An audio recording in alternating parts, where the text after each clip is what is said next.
everybody. Welcome back from your coffee break. We're getting ready to start our next panel, which is how should journalism and platforms constructively address the global challenge of polarization?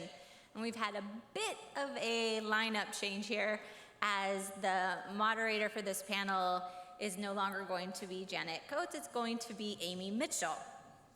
Amy Mitchell is the founding executive director of the Center for News, Technology, and Innovation, a new organization that hopefully y'all had a chance to learn a little more about, because they do have a table in the hallway. And prior to her role at CNTI, Amy served as managing director of news and information research at the Pew Research Center. So join me in welcoming Amy and the rest of our panelists.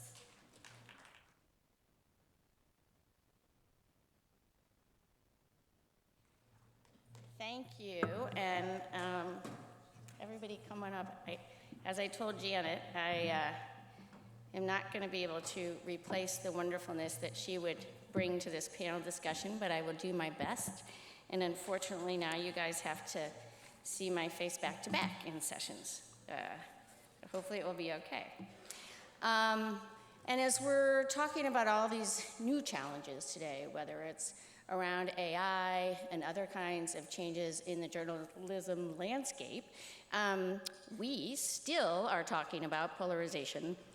We still haven't managed to master that challenge, and in many ways I think it's getting even more serious and concerning as we think about our societal developments.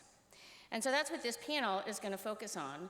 And one of the things when we talk about polarization and think about it, it can be really easy to point fingers, to find where the problem is, to lay blame. And I think a lot of what is on us is to see where are there opportunities. We were at a point, especially in the US, I would say, where there are a number of coinciding developments. You have the development and the emerging of technological advances that have a lot of positivity to them in terms of bringing in more voices, allowing more choices of where people are turning for news and information, diversity, minority, et cetera. It also allows people to separate if they choose to. We have the development of political hatred, I think I dare say, for many across the aisle from us who think differently than us, happening at the same time. And I would say that is a greater development in the US than in some other parts of the world, at least it has been up to now. And we had with that, with digital comes greater authority to the individual to question things and to check things out for themselves, which also is good, but can raise question and disbelief. And then finally, we have a period of time where we were all even more separated because of a pandemic.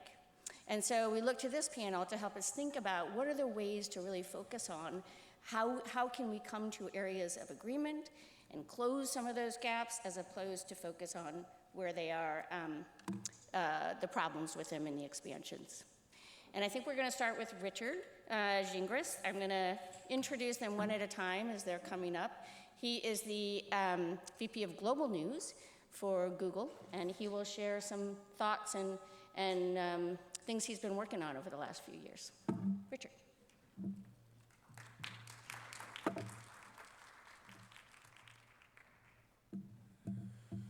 Thank you very much, Amy, and thank you everyone for being here, and particularly for engaging on what I think is an extraordinarily complex topic that we all really need to think about and figure out how we can address individually and through the institutions that we're part of. We live in a divided world. We live in fractured societies. The underlying issues are long-standing. Open markets and borderless capitalism drive disparities in income and fear of lost jobs. Growth in immigration is feared to disrupt culture, to disrupt religion, to drive ethnic strife. The politics of fear has forever been a powerful tool. Fear shifts and hardens our perceptions of reality, our perceptions of who we are, and how we perceive each other. Fear drives countries away from democratic principles toward authoritarian regimes. And history tells us that polarization, stretched to the breaking point, does not end well. We can go back centuries on that one. The themes and messages are similar to the ones we see today, and the latest in communications technology was always fully exploited.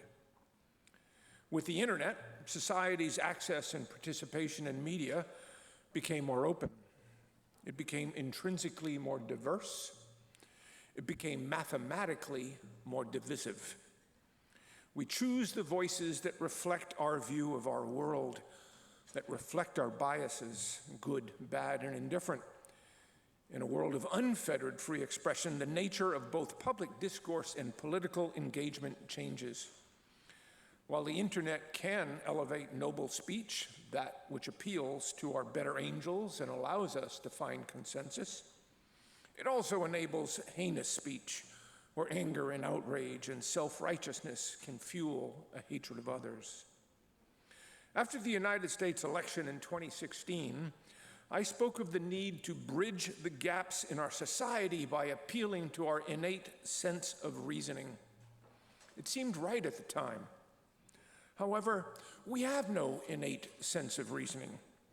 We think first, as Daniel Goleman has made clear through a social construct. We think first about what our friends, our tribes expect us to believe. Our species, sadly, is more easily stimulated by emotion than by reason. We prefer our biases to be confirmed. Affirmation is more satisfying than information. It always was, it always will be, and we're all subject to it. How do we address these challenges in our society? Some demand regulation, demand mechanisms to filter out or de-amplify what might be deemed as harmful speech. That's tricky. What is unacceptable expression? What is the truth? How is that determined when there are many perspectives and few singular fact-based truths? How do we address such questions when societies are fighting over what books are allowed in our libraries and what history is taught in our classrooms? Where does one draw the line between awful and lawful in a political world teeming with divisiveness and outrage?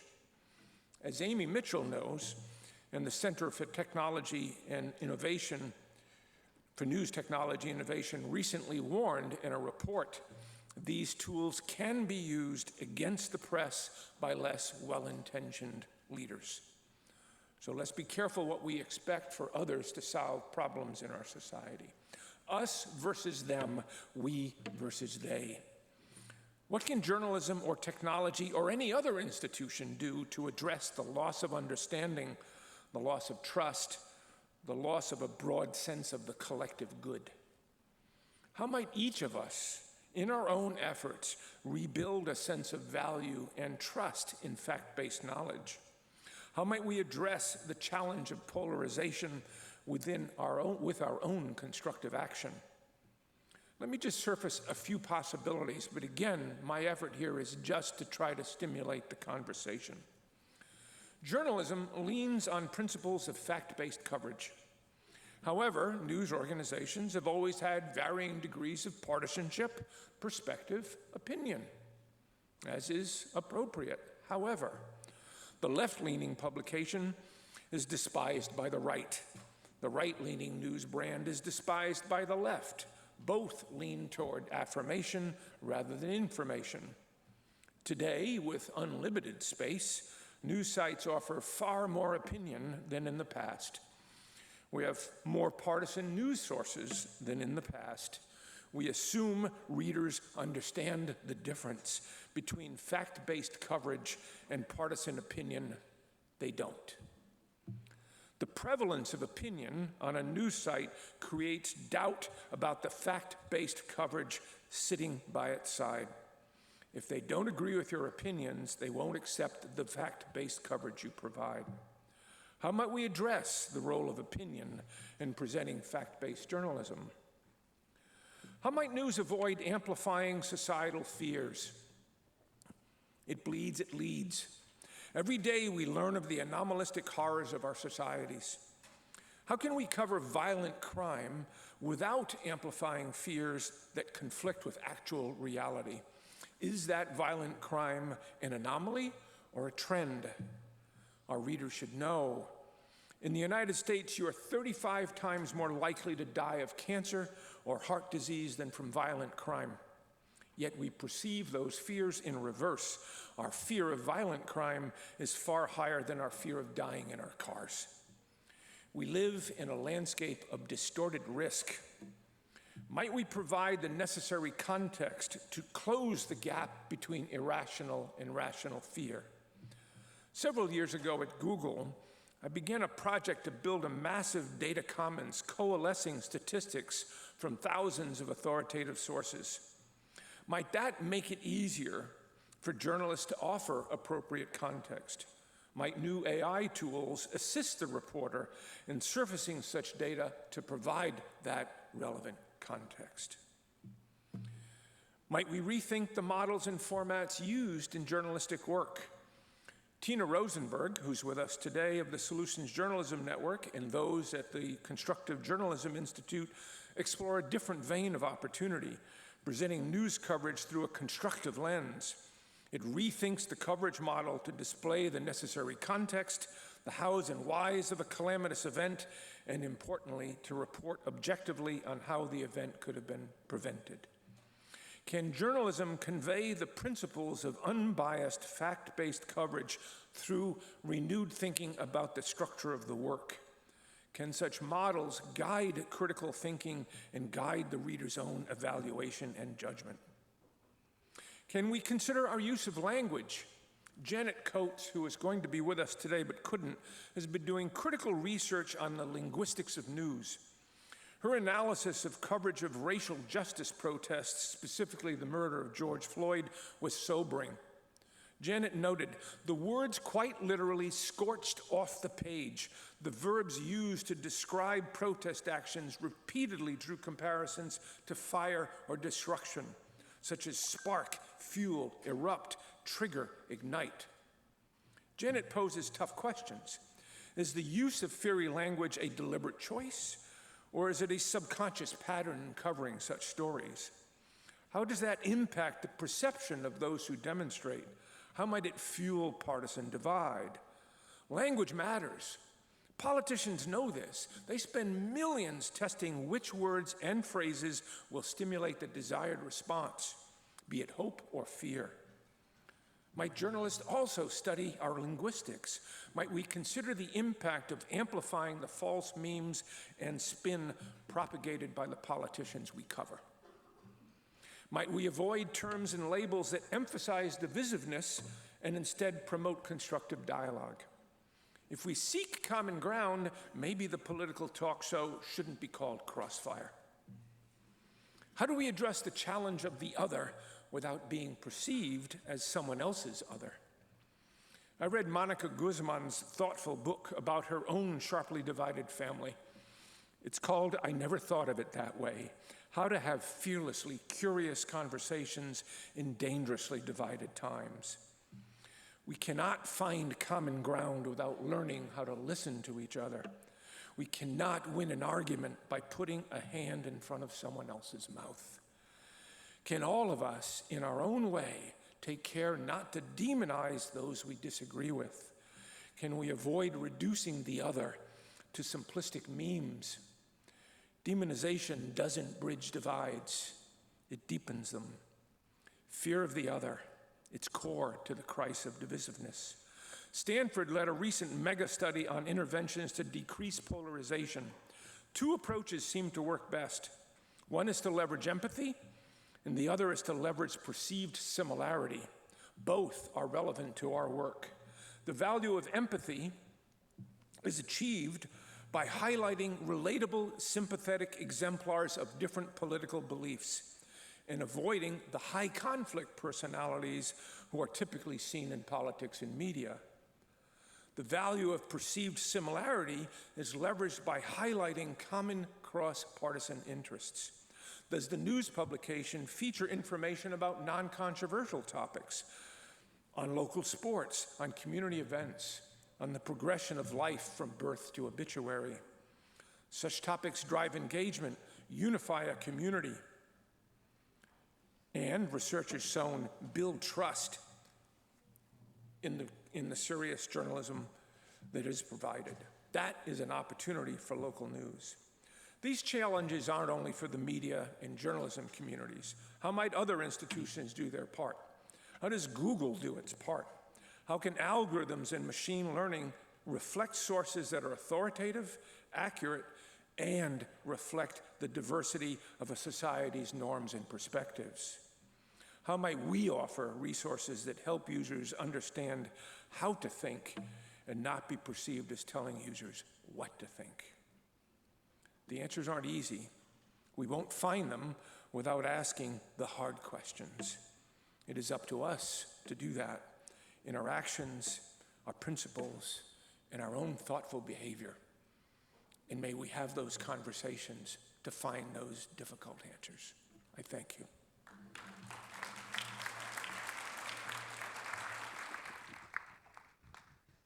Thank you, Richard. I think next we're going to hear from Monica, who I think has some slides, who's going to share some thoughts from her recent work that she's been doing around Angel Brave and really working to, as she might describe it, lower the temperature and learn and listen to each other. It's a really incredible project, so I look forward to hearing and having all of us listen to Monica. Hi, everyone. I want to make sure the slides are sliding. There they are. They are sliding. Are they sliding? No. They are sliding. Hi, everyone. Mónica Guzmán. Really an honor to be here.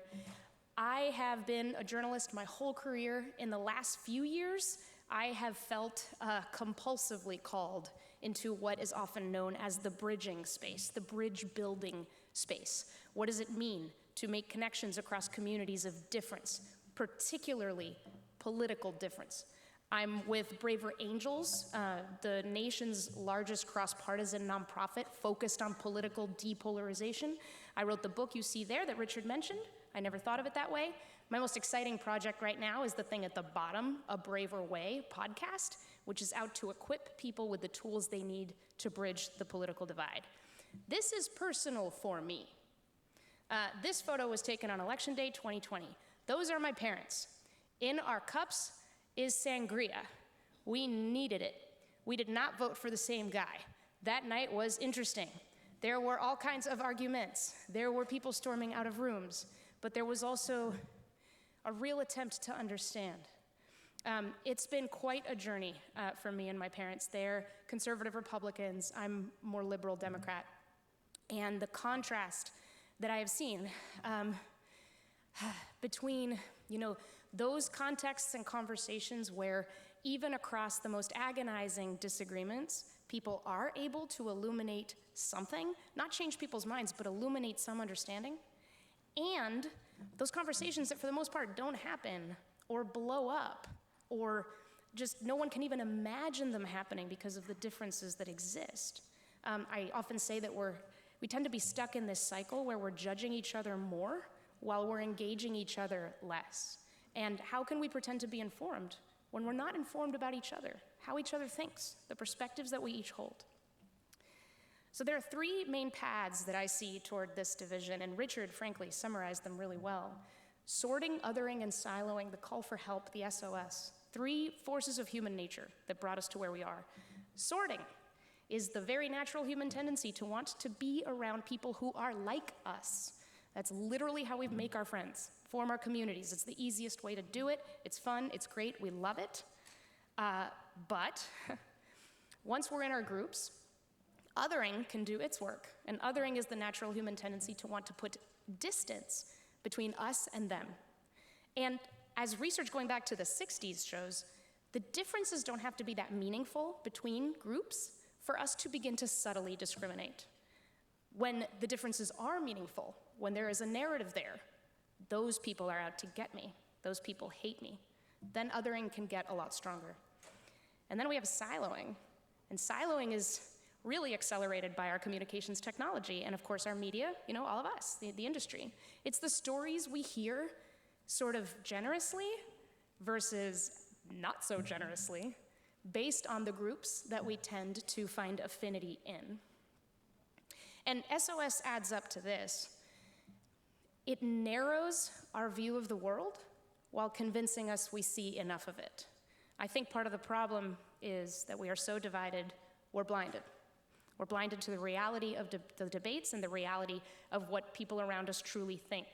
So the question, I think, that can be really revolutionary is, what kinds of people do I talk about but never with? A lot of our readers, could really ask this question in their own lives. And the reason this question is so important, I think, is because of the following inconvenient truth: that in this divided world, whoever is underrepresented in your life will be overrepresented in your imagination. There are so many misperceptions and exaggerations across the political divide. Now, that's my specialty, but honestly, lots of differences and lots of divides carry the same dynamic. So the solution is bridging. It's getting curious. Who do I talk about but never with? Who can I spend more time with? Now, as media, as journalists, how can we tell stories that invite people to do this in their own minds? I think that's the radical question. So there's eight things in my research that I'm gonna talk to you about that have really stood out as ways to, as individuals, right? As individuals, try to do that work in our own minds that helps us see what's really there rather than sort of where our imagination and our fear tends to swirl up around the world. One is to question your certainty. And this is extremely important. Certainty I think of as the arch-villain of curiosity. If you think you know, you won't think to ask. And what we know from cognitive research and a lot of sociology is that when societies are in times of deep anxiety and fear, they will manufacture certainty, meaning, here comes a media article with lots of confident-sounding answers about millions of people's political choice. And if people are confounded and confused and angry about other people's political choice, they'll just believe everything in that article and then say, I don't need to talk to anyone of those millions of people. I already know. I already know everything I need to know about why they made that choice. And this leads to a pretty incurious kind of society. So the next one, question your fear. Question your fear. Because you can't wonder about something you think is out to get you. If I'm being chased by a bear, I don't care how fuzzy it is. I'm running away. And we know that fear is a superpower. Fear is extremely important. It keeps us safe. We are all survivors because of fear. The thing is, and I remember hearing this quote and I can't place it, but don't waste your fear on anything but danger. Don't waste your fear on anything but danger. Because what fear does to our brains is it brings all the resources into, adrenaline, the parts of our brains that kind of slow time down, help us run fast and all of that. But once we're in that mode, it is really hard to be creative. It is really hard to be collaborative. It's really hard to solve the problems in our societies, right? So we know that there is an elevated fear that really takes on really, really divided societies. 3, question your assumptions about people. So again, it's just like, as journalists, what can we do to help people do these things on their own, right?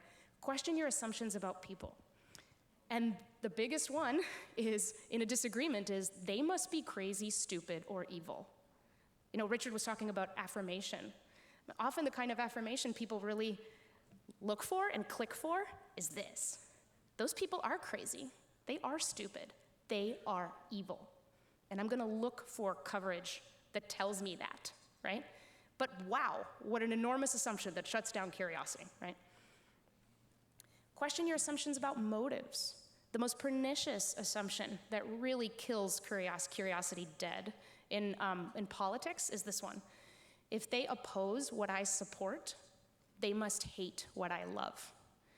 If they oppose abortion, they must hate women's freedom. If they oppose easy gun ownership, they must hate people being able to defend themselves. Like, these things are not true, but we tend to think that, don't we? We often jump to those conclusions. What can we do to help readers stay curious enough to be a little more resilient against these assumptions? The important principle, the really critical one, is that people can only hear when they're heard. And I keep running into this. People can only hear when they're heard. How can we bring that into our understanding of what media can do?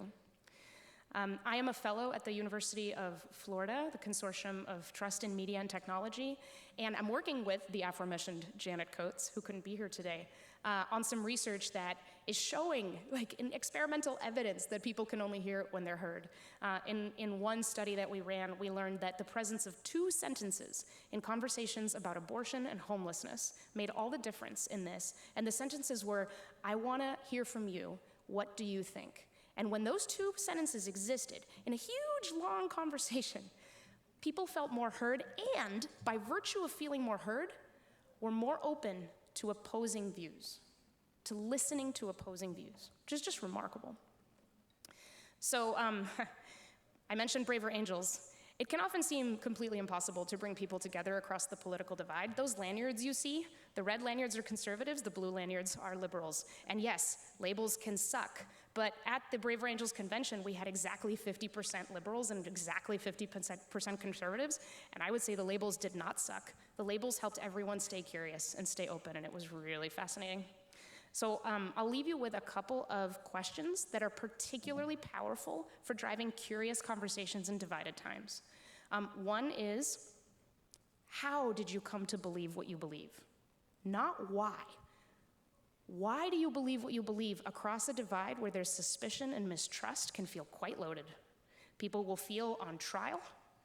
But if instead you ask, how did you come to believe what you believe, you release stories. And guess what? Everyone is the world's reigning expert on their own story.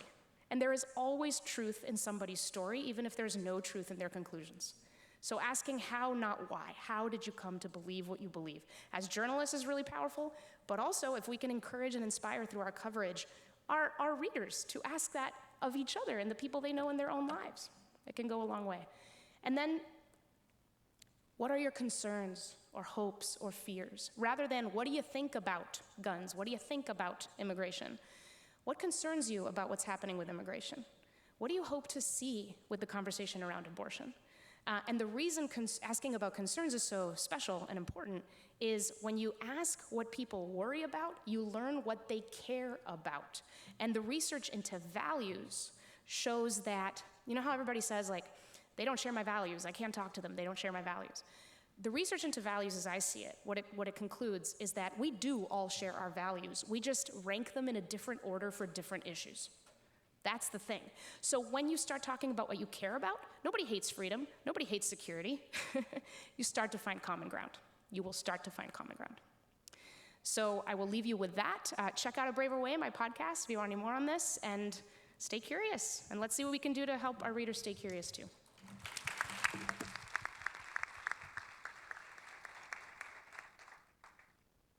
Thank you so much, Monica. Now we will hear from Tina Rosenberg, who's co-founder of Solutions Journalism Network, and in that role is working on applying some of these very principles to journalism itself. And I will let her share that with us.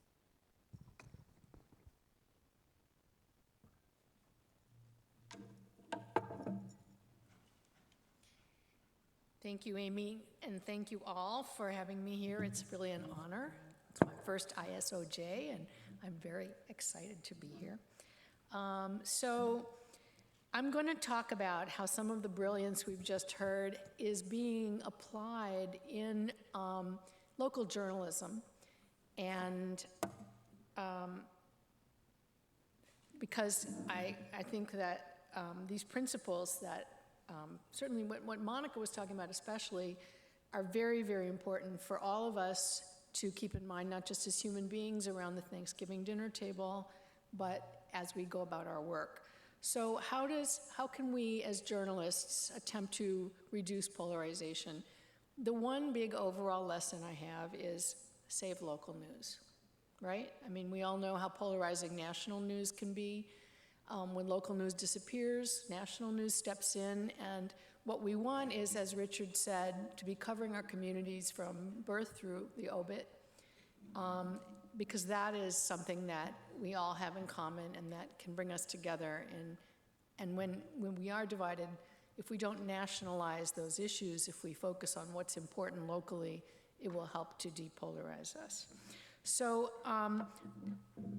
the second now I'm going to talk about a couple of ways to do that differently and the ways that newsrooms are doing it differently. This slide you're seeing from the Seattle Times is the debut of Education Lab. And Education Lab was, and still is, it's still going, not only at the Seattle Times, but at many other newsrooms now. And the Seattle Times not only has an education lab, but also a homelessness lab and a traffic lab. And they found this application to be very useful, which is verticals that use solutions reporting in addition to problem-focused reporting.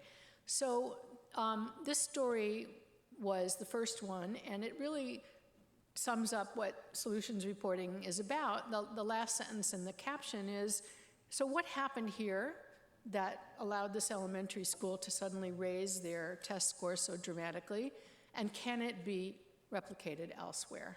That's really solutions reporting in a nutshell. So solutions reporting is a way of talking about issues in a way that is inherently depolarizing. Education. We all have either covered school board meetings or sat under the covers with our blanket over our head during watching coverage of school board meetings, because it can get really unpleasant. But there's other ways of covering education that are less polarizing. And there we go. The Seattle Times did a lot of stories, every month a package of stories on what is working to improve public education around Seattle, around the state of Washington, and also around the country. This was from a story that came from Chicago, from Logan Square in Chicago, which is a community of mostly Latino immigrants who are very involved in their kids' education. So what did Logan Square do to involve parents in their kids' education? What did the community do? And that's the story that they did the story. They had some Logan Square folks in to talk at a town meeting about what they did and how this could happen here. And that kind of discourse automatically shifts the brain from a who's responsible for this mess into what can we do to solve it. It's the difference between talking about, can a person with a disability drive a car? If you ask for that discussion, you get an argument about rights, to how can a person with a disability drive a car? And then you get a discussion about where to put the brake pedal. And that's the kind of discussion we want. So the other thing that is powerful about solutions journalism in terms of cutting down polarization is that it helps us report beyond stereotypes. It is our common practice when we cover a marginalized community, whether that is the South, Appalachia, urban communities of color, to focus on their worst stereotype and go do stories that show how that stereotype is even truer than you already thought it was. And you can, I think we all know, we've seen stories like this, but you can hear it from reporters themselves. We go to Appalachia and we look for the people with 4 teeth, if we're from the New York Times. We go to, in our own cities, we go to poor communities of color and all we ask them about are shootings and violence. And I Googled these 2 communities, Brownsville, Brooklyn, and Grand Crossing, Chicago, just the name of the community, and you can see what comes up in Google News. This is not your fault, Richard. It is purely stories about violence and fraud in one case, and I think there's one beauty pageant involved there in the top 20, but that's what we covered. That's what happens in these communities, according to us, and that is not the way people want to be covered. People want to feel reflected and respected by the news, and when they don't, when they feel that the elites in the media, and this is really important, when they feel that the elites in the media are looking down on them and humiliating them, it's polarizing. And that, I think, is a big cause of polarization in many countries today, especially in the United States. People feel that the elites have contempt for them, and this is expressed through media coverage of their communities, and we have to change that. So how can we change it? We can look at what people are doing to solve their own problems in their community. We worked with the Montgomery Advertiser early on at the Solutions Journalism Network. And when I came down there, I first asked them, what do you guys think of mainstream media coverage of Alabama in the national media? And all the reporters said, we hate it, it's awful. Well, why? because you make us look like ignorant yahoos. And we talked about it, and the stories were not inaccurate, but put together they gave an inaccurate picture of reality because they only covered ignorant yahoo behavior. They didn't cover behavior that was otherwise. And they were very, very conscious of this when they were the victims of it. But what they were not thinking about was how they covered their city in the same way. This was exactly what they were doing to communities of color in Montgomery. And the Advertiser was a largely, perhaps exclusively white newsroom at that time. So they started to do stories that we call the full Montgomery, where they are talking about how people in the communities are solving their problems. And this is an example. You can see the headline of the story yourself. Another one. Another one. More. We're not saying that you should only do these stories. We're just saying to write the balance a bit. You're going to be writing about problems, but we should also be writing about people as agents, not as victims and not as perpetrators, but as agents in their own lives. And that, I believe, is polarization reducing by itself. And one more comment I'm going to make, which is this is especially, also the same thing with rural communities, especially in Appalachia. These stories are really great examples of how to do these kinds of stories that treat people as full people with their full agency and don't look down on them.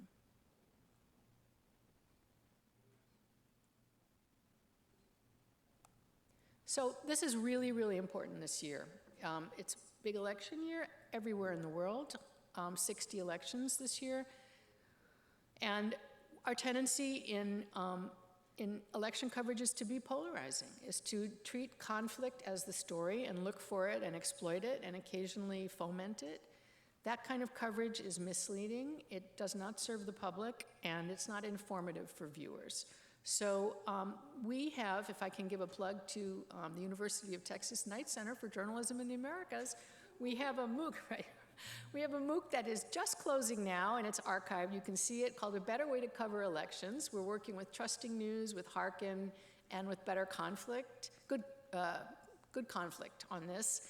And it's about a way to cover elections where you start out by talking to the community about what are the issues you want politicians to be discussing as they compete for your votes, and covering those issues, and talking to politicians about those issues, and leading with that. Tell people in your newsroom, announce in your newspaper or on your TV station that here's what we're going to cover. The community says they're interested in affordable housing and in their children's reading skills and in garbage pickup. And so those are the top 3 issues we're going to talk about, and we're going to ask politicians about that.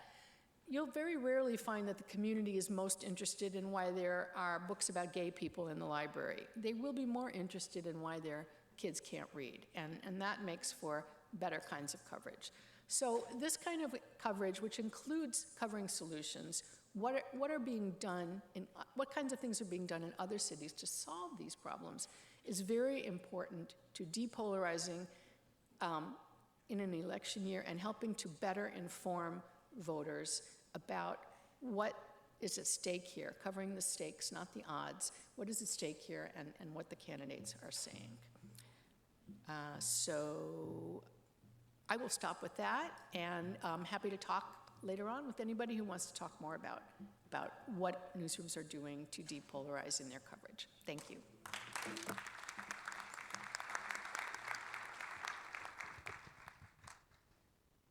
Thank you, Tina. And we're going to close out here with Sonal Shah, who's currently CEO of Texas Tribune, and has had many other roles that she has filled throughout her career. And she's going to share some thoughts with us, I think, in particular on young people and some of the opportunities there. Yeah. Perhaps Well, a first bit of more. all, thank you, Amy. It's so great to have you here, and it's so great to be here with everybody. I know it's the afternoon. I know we have our coffee. I hope we have our sugar. But I want to just quickly, hopefully this builds upon everything that Richard, Monica, and everybody has already said, because I do think the solutions piece is actually helpful. So I just want to only build on the comment there, support local journalism. With that, let me start with some observations, and then I'm going to talk about Gen Z and hopefully provide some thoughts moving forward. I'm going to bring in slightly different concepts. I know we're in journalism, but I wanted to bring in some other concepts here. In a Pew study of 24 countries, a median of 59% of the people said they're dissatisfied with how democracy is functioning. We sort of link journalism and democracy all the time. I want to just sort of put some of the concepts here. 74% of the people globally think that elected officials don't care about what they think.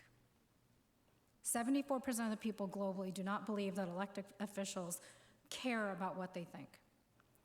42% say no political party in their country represents their views. And in 13 countries, a quarter or more of those surveyed think a system in which a strong leader can make decisions without interference from parliament or courts is a good form of government. Just sit with that for a second. In the United States, 40% of Americans believe the American political system needs to be completely reformed. And 83% believe that government doesn't care about what they think. Let me take that to Gen Z, because it's actually even more interesting. According to the Tufts Circle Center at Tufts, less than a third of young people said that they trust either of the two major political parties, their state government, Congress, or the president. Less than a third of Gen Z thinks that. Nearly 2/3 of young people, 62%, express concern about the values of the American people. 45% say they believe that the country is failing to live up to its promise. All of that, and part of the reason I give you these stats, is really to say, on one hand, we're like, government is good. If government did its job better, people have a voice in government. We want people to be civically engaged. But if you don't believe in the government anyway, and we keep talking about civic engagement, I want to ask the question of, are we actually even meeting the threshold of the conversation? And when we think about solutions, as Tina was saying, in terms of understanding why people can get civically engaged, it's important. A few more comments here on facts. Gen Z, only 3% of Gen Z have a great deal of trust in news. Only 13% have quite a lot of trust in news. Add that together, that's just 16% of Gen Z. They do trust science. They do trust the medical system. Younger Gen Z, ages 12 to 18, have greater trust in institutions than older Gen Z, ages 18 to 26. And business is the most trusted to integrate innovations into society. Business is the most trusted to integrate innovations into society. Give you a sense of how much faith has been lost in government. I say all of this because I think despite all of this, a majority of young people, 76%, believe they have the power to change the country, and 77% are looking for ways to get involved. If we can give people ways to get involved in their communities at very local levels, because where trust does exist is at local levels. People believe in their local government. They don't believe in the national government. They don't believe in the state government, but they believe in their local government. People believe in local journalism because they want to know how they can get involved. They want to know how they can solve a problem. If we want people to participate, we need to understand how to give them ways to participate. It's not just voting. Because if you just vote and the outcome is exactly the same, you don't believe in this system. If we find them ways, as Tina has said, as Monica has given examples, of finding ways for people to participate, they believe in the system. So I don't have all of the questions, or I don't certainly have all of the answers here. I do think for young people, we've got to find ways to engage them in places where they are. How many of you have heard of Twitch? 33 million people in the United States are on that on a regular basis. 33 million. About 8.5 million on a regular basis if you get online, if you get on Twitch TV. Should we be getting on Twitch TV and having journalists talk on TV with them to be asking these questions? How do we be vulnerable? How do we think about getting to places where people are, where they are looking for authenticity? They're not looking for perfection, they're looking for authenticity from their government officials, but also from journalism. They think we are the in-between between government and them. And in many cases, we are. But if that's true, how are we giving people a way into that process? How are we giving people a way in to thinking about, if every other institution is thinking about democratizing their stuff, how might we as journalism think about democratizing journalism to give people a way in? It's not just the technology, because we've used the platforms as a way to get our information out. But thinking about the platforms as a way to engage and getting people engaged with us, to ask those questions, to be more curious. I think there is polarization, but I also think people are looking for ways to get engaged in very local ways and solving very local problems. And sometimes we make the local problem solution seem too small in a world that seems to have big challenges. Don't change a light bulb if you want to change climate change. But if everyone changed a light bulb and 300 million people changed it, it might affect climate change. If 300 million people bought one less bottle of water, it might change climate change. But we have to give people the power to believe that their voice matters and what they do matters. So I pose the question for ourselves is to think about how can we do that, and how might we think about, at a very local level, giving people the power to be a part of that change. Thank you so much.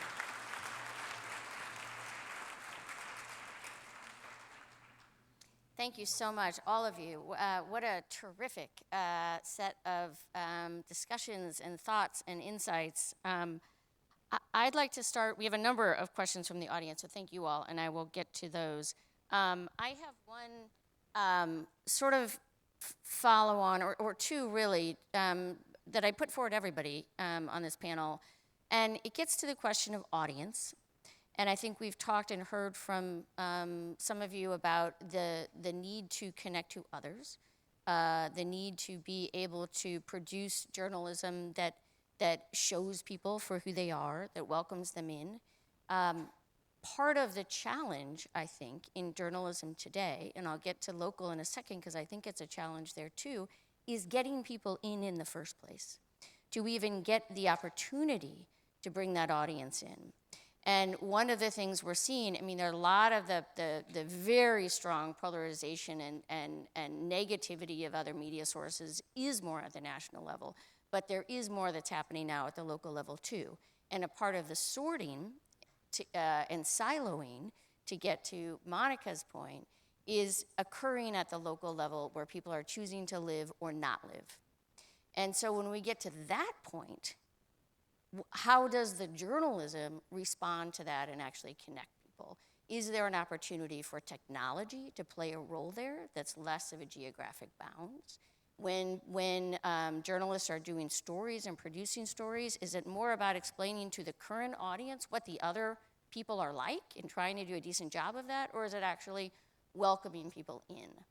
So I would just put that out for thoughts from all and any of you to start.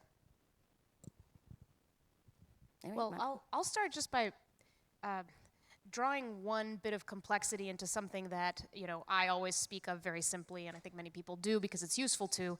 But when we think about divides, and everything resolves into poles, right? Conservative, liberal, yes, the great sort is happening in America. Blue zip codes are getting bluer, red zip codes are getting redder. And so it does lead to that question, well, you know, Seattle's pretty much a blue zone. How do you deal with, you know, making sure that people understand sort of the red side of things or whatnot? But I think when you look closer, there is remarkable pluralism and diversity everywhere, even on the ideological spectrum. So in Seattle, it happens to be more about like deep blue versus light blue. And a lot of the same vilification, demonization, incuriosity plagues the discussions, the civic discussions. It's just not red and blue, it's, you know, dark blue, light blue, or whatever you want to call it, so that even within one's side, people are completely ill-informed about the perspectives that actually exist. I mean, raise your hand if you've been, you know, in a conversation where everyone just assumed you agreed with them just because you made the same vote, right? Like, this is not how we actually work. There's a lot of nuance to our politics. So I think the answer for journalists and journalism and media is, don't be too concerned about how uniform the perspectives appear to be in your community.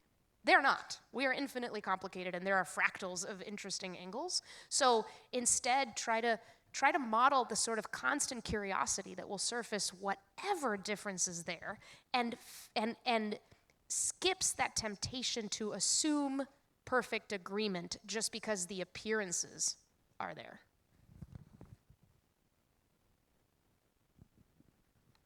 I add to that only to say, I think that in some ways the sorting slide was actually perfect, sorting and siloing. Even within the sorting and siloing, there's further sorting and siloing. And I think that's Monica's point. And I think when we think about sort of how to think about communities, think about the whole person and the whole community as opposed to which sort or which silo you might be in. But like, who is the person and what are they experiencing? How are they experiencing it? Why are they experiencing it? And then sort of understand how to get to those audiences. Too often, we think about audiences as we've got to get to the Hispanic audience, or we've got to get to the Black audience, or we've got to get to the LGBTQ audience. And like in a community, people are still neighbors. And thinking about what does that community look like, and who are the neighbors, and how do they all get along, and what are the ways they're doing it. I think it's a way for us to think about stopping the sorting and siloing. But when we go into those communities, go in to understand the community, not the person living in that community in our own identities. We all live in our own identities, to be fair. Maybe the broader question I would ask is, Amy, I think the thing I always think about is, maybe at the end of the day, we are all tribal. And the question is, how do we work across tribes as opposed to how do we stop being tribal? And I think we keep coming at the question of how do we stop being tribal as opposed to thinking about how might we just work across a tribe, and what does that look like? Anybody else? Richard? As you might have sensed from my remarks, I've angst about this quite a bit. One of the things, however, that really kind of I found hope in was that element in the Stanford study about addressing topical interests that cut across the political divide. It seemed right to me, but most importantly, it actually mapped to where I believe success and sustainability can be found in local news. And I do think local news is an extraordinarily powerful element that we have here to work with. And I say it's connected to that because as I've worked over the last decade in looking at where is their success, what might the future approaches and models be, the areas where I've seen success, particularly in terms of sustainability, is with entities like Cityside, for instance, in California, or Village Media in Canada, where they've taken this much more holistic approach to the community, where they have assessed communities' information needs and not simply gone in and say, we've got to give people the accountability journalism that's important to that community. And that is important. But if you don't address the full community information needs, you lose an opportunity, right? Obituaries, if you look at the traffic on, where obituaries still matter. And by the way, funeral homes advertise. Local sports matters, community events matter. and they cut across the community. And when I talk to those folks who are doing that well, they recognize that what they're doing in providing that information is building a fabric of the community across the divide. And how powerful is that, right? And what are the benefits of it? You go across the divide, you actually drive engagement. You know, when I look at the data from Village Media, where they get their reach is more than half of the population in the cities they serve. And that, by the way, doesn't come from the city council coverage, it comes from all of the other things that they offer. And that's also what drives their advertising revenue. And they're fully advertiser supported. So I think that is so key. And I get a little bit disappointed when I hear that, oh, local news can only be supported through philanthropy. I hope that's not true. Don't get me wrong, I think philanthropies, to the extent they can help, should. But how do we build that sustainable model that matters to the community, that provides value to the community, and lets them understand themselves and have a better sense of how they deal with the trickier questions in their community that are of a political nature? So I would just, if you take anything away from this, at least from what I say, it's that point about trying to serve the breadth of a community's information needs in that quest for engagement, sustainability, and success. There's a question from the audience, thank you all for that, on the solutions journalism. And it's a specific question, Tina, on the labeling. And as you think about how do you work in these stories with, as you're talking about covering problems and challenges and other things, do you find evidence of people responding specifically to the label of being solution journalism? And the question I had sort of that goes along with that is also, who do you see as the audience for that, and how do you see that connect to, you know, what else they're reading, if you have that data? Thank you.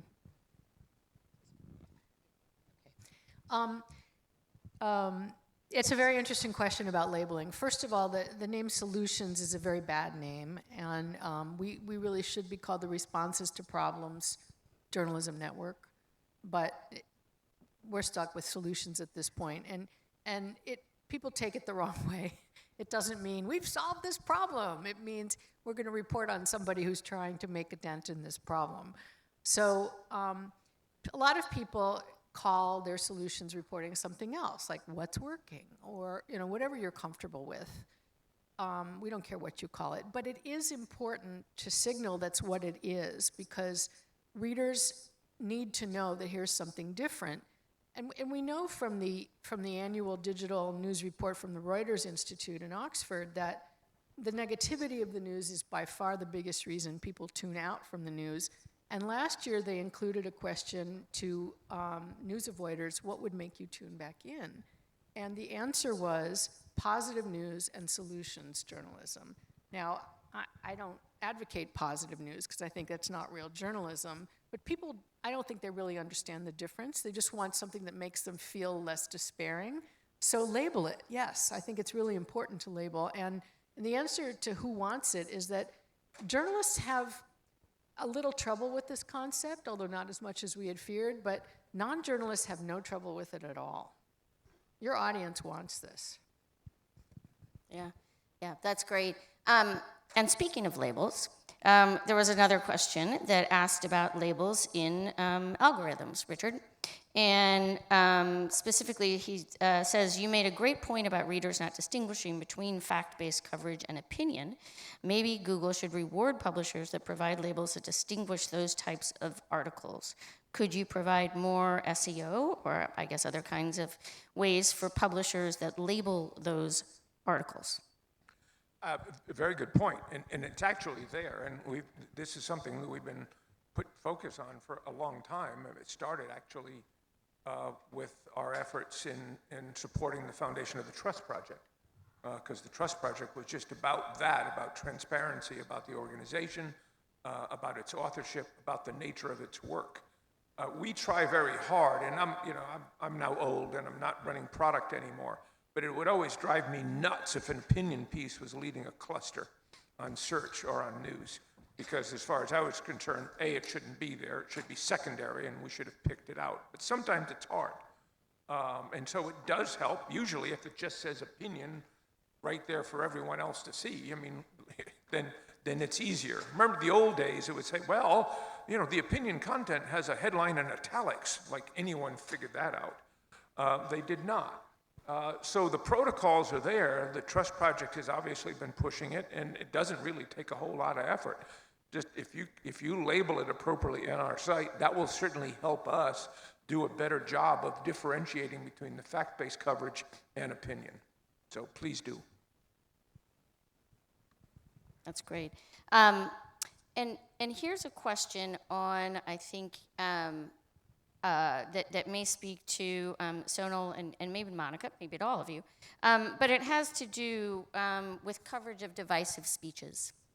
And if we are in a time where we have political figures who are using very divisive language, and maybe not even just political figures, but others, that would be news coverage, it's a news story, how would a journalist do that in a way that is seeking to bridge these divides? Let me just see the question specifically.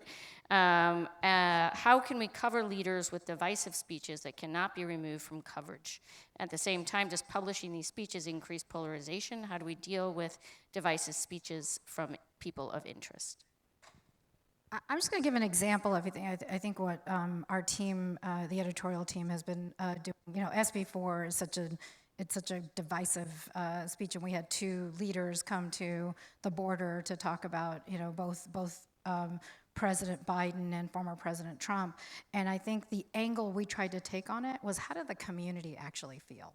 Not what are the leaders actually saying, but how does the community actually feel? Because so often we're just giving voice to the leaders so their voice gets heard, but thinking about where the community sits in that and what do they feel is actually important. And I think our team has been trying really hard to think about where are the stories that are not being covered of where people are. And I think that's a lot more of what we can do and we are doing. And I think that's why the local piece of this matters. We can come at it from the local piece. It's not going to be the national change, but it certainly will be. It's certainly things that we can do, which is provide a different perspective of Texas. And I'll just quickly add that, believe it or not, I think that's a service to the public officials. I've talked to a lot of public officials, you know, on background who will say, like, this job sucks, I cannot govern, I have to play this game, like, it stinks. But one of the ways that media can help, frankly, is when they use divisive speech, because there are so many incentives driving them to just play to their base. But if their local newsroom goes to the folks who can say, wow, when the mayor says things like that, I feel like he's leaving me out. I feel like he's not really representing me. And if that's part of our story, and that becomes part of the mayor's office's, you know, calculation for what the mayor ought to say, you actually depolarize your city. Yeah, that's great. This is kind of a follow-on, and I think it's an interesting question. I mean, they all are, of course. But this person talks about how the polarization debate is playing out also in our various media outlets themselves. From the outrage over NBC's hiring of Ronna McDaniel to the criticism by NPR's Yuri Berliner of his own media outlet as too liberal. How do media outlets work to bring in people with different views or represent different views themselves as journalists and in their outlets in this polarized society without betraying the values of truth, commitment to DEI, to name just two? I'll just answer with a recommendation. Highly recommend that folks check out a journalist named Isaac Saul, who writes a newsletter called Tangle News. He's actually, I think, next week delivering a TED Talk, because, like, at TED main stage, because he's really, really good at that. I remember I read one of his blogs where he reflected on how he is pro-choice, and, you know, in his newsroom, how do we cover abortion? And there's someone in, you know, I think she was an intern, who was genuinely, like, beautifully pro-life. And how the newsroom learned to, you know, listen to her, talk to her, make sure that they were learning from her sensibilities how to write about this issue. One that, as Richard was saying, linguistics of journalism, you guys, you know, when you use the phrase reproductive rights, people know what side you're on, you know? And so language is so important, and for the most part, You know, red journalists don't realize they're swimming in red waters. Blue journalists don't realize they're swimming in blue waters. So learn about the diversity and pluralism of views around you and lean on that. But Isaac Saul of Tangle models this every day. I'll just give you also an example of a story we covered of a small town in Texas where the whole city council had resigned. And rather than covering the story as whose fault was it and who did what, the story was really about what happened. What happened in that small town? You couldn't even tell who was, if it was a red town or a blue town. Like the way the story was covered was very much about why did the city council resign? What were the issues?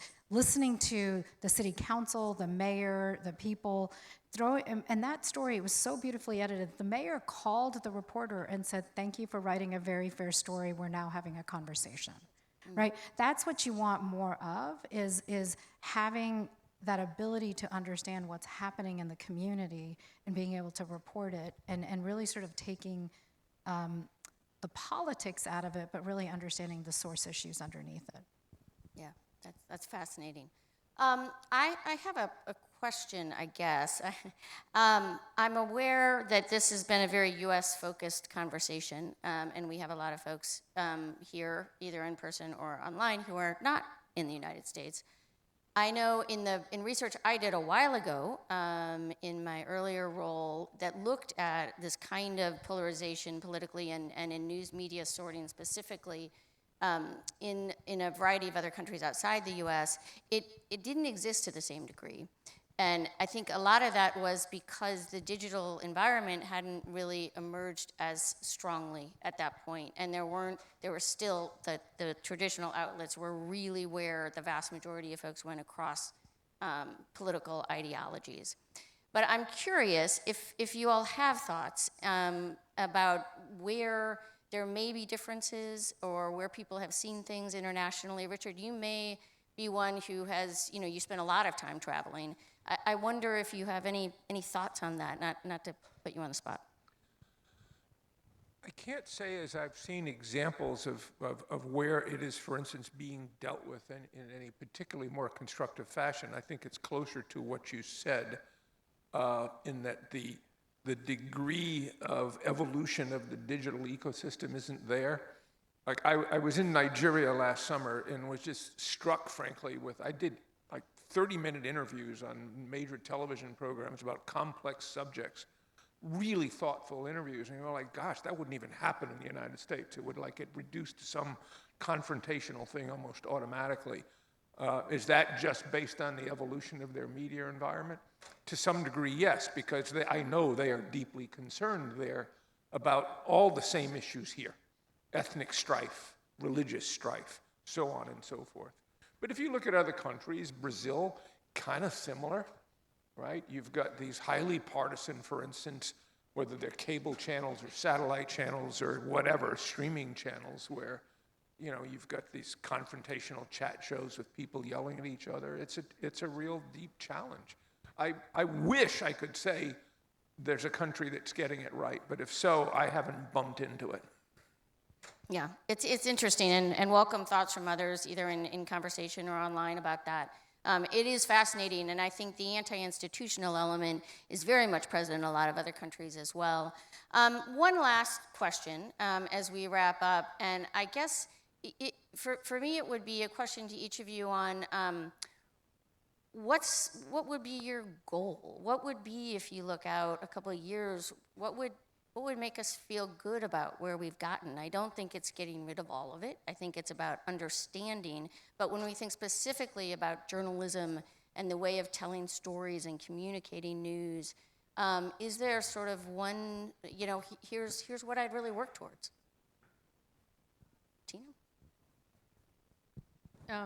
Well, from my parochial perspective as someone whose mission is to try and get journalists to write about solutions, my goal would be that we broaden our definition of news and we move it away from conflict and we move it towards important things that are happening in the world, whether they are the Ebola epidemic or the cure for Ebola being discovered. Those two things, one of them gets reported on and the other one doesn't. So I would hope that we can give a more accurate and full picture of the world to our readers through a more useful and more accurate and more whole definition of news, and that this is a tool that journalists use when appropriate, like investigative journalism is. That's what our organization is hoping for. I mean, other than that, my personal hope is that we can rebuild the local news. We can not just rebuild it, but make local news better, build back better in the United States and everywhere in the world where it's threatened, because that is absolutely key. Not a new thought. I think the one thing, and obviously I'm speaking for myself. This is, Google doesn't have a position on these things, but the thing I would suggest is just be really careful and thoughtful about doing whatever you can such that your publication isn't seen to have a partisan lean. And I know that's hard in today's world, but as soon as it has a partisan lean, then you become part of that team.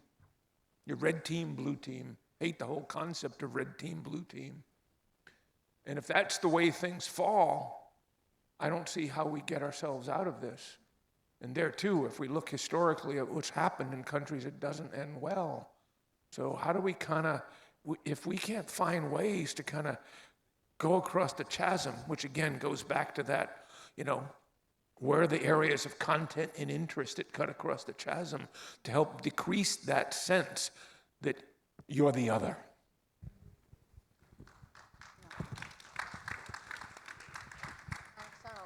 One line. I know we're over time. Yeah, I'm looking for a journalism that has the guts to be intellectually humble. And the best definition that I've gotten of that is from a researcher named Daryl Van Tongeren, that humility is about being the right size in a given situation. If you are, too big in a conversation, you might be arrogant. If you're too small, you're a pushover. I think in a lot of situations, journalism walks around and it's too big. We need to be more humble about what we don't know, so that the people we serve can be more humble about what they don't know. And that's going to be extremely important going forward. I'd say for us, just building trust. Building trust with the communities that we work in, building trust with the state that we live in, that people feel and find us because they believe that what they're going to read is trustworthy, and it's something that they believe is important for them to know. Well, this is has been terrific, and thank you all who sent in questions. There were a lot of wonderful questions. I hope we can share them with the speakers, the ones that we didn't get to here on stage. Thank you all so much. Thank you.